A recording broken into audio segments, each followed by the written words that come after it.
#ask Dr. John అని type చేసి మీ క్వశ్చన్స్ అడగండి, తప్పకుండా రిప్లై చేస్తాను. Think bro channel, hair growth కి డైప్రోబేట్ ప్లస్ లోషన్ యూజ్ చేయడం గుడ్ ఆర్ బ్యాడ్?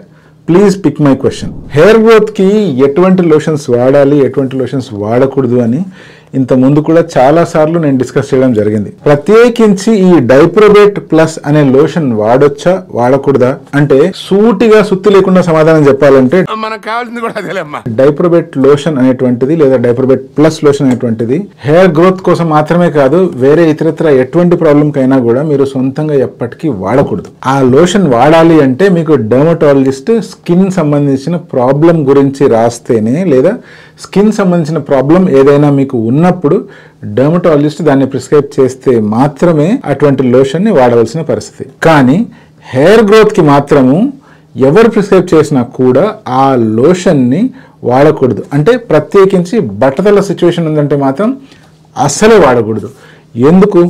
ఎందుకంటే అది ఒక పొటెంట్ స్టీరాయిడ్. స్టీరాయిడ్ అనగానే మీకు ఆల్రెడీ దాని గురించి ఒక అవగాహన అంటూ ఉండి ఉంటుంది. అవి రెగ్యులర్గా వాడవలసిన డ్రగ్స్ కాదు.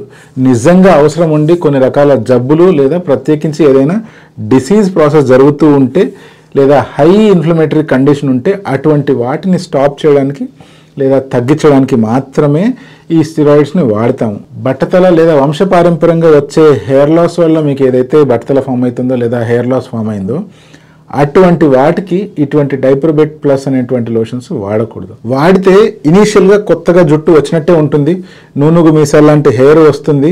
దాని తర్వాత ఏం జరుగుతుందంటే ఆ ఏరియాలో మీ స్కిన్ అనేటువంటిది క్రమక్రమంగా పల్చబడిపోతూ ఉంటుంది.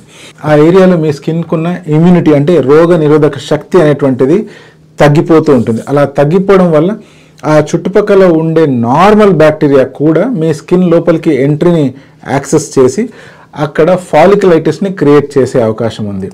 మోనోమార్ఫిక్ యాక్నీ లాంటివి కూడా అక్కడ వచ్చే అవకాశం ఉంది. అంటే చిన్ని గుల్లల్లాగా కురుపుల్లాగా ఆ ఏరియా అంతా వచ్చే అవకాశం ఉంది. అంతేకాకుండా అక్కడ స్కిన్ కూడా కంప్లీట్గా పేల్గా అయిపోయే ఛాన్స్ ఉంది.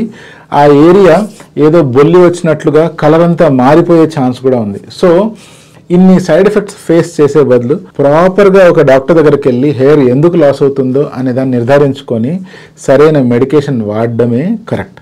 ఇలాంటి క్విక్ ఫిక్స్ జోలికి అస్సలు పోవద్దు. అయిపోయిందిరా, అందరూ దీన్నే ఫాలో అవ్వాలి.